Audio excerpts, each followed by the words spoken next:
Welcome to Guide Up. In this video, I'm going to guide you on how to delete LinkedIn permanently.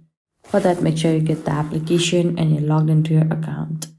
Now at this home page, at the top left, you can see your profile icon. You need to tap over there. And here, simply tap on settings. Now you'll be led to this kind of interface. Now simply tap on account preferences. And once again, you will be led to this kind of interface. Now scroll at the end, and at the account management section, you can see the option close account at the bottom. You need to tap over there. And this kind of interface will appear. Now you need to simply tap on continue. Now here you need to choose the reason for closing your account.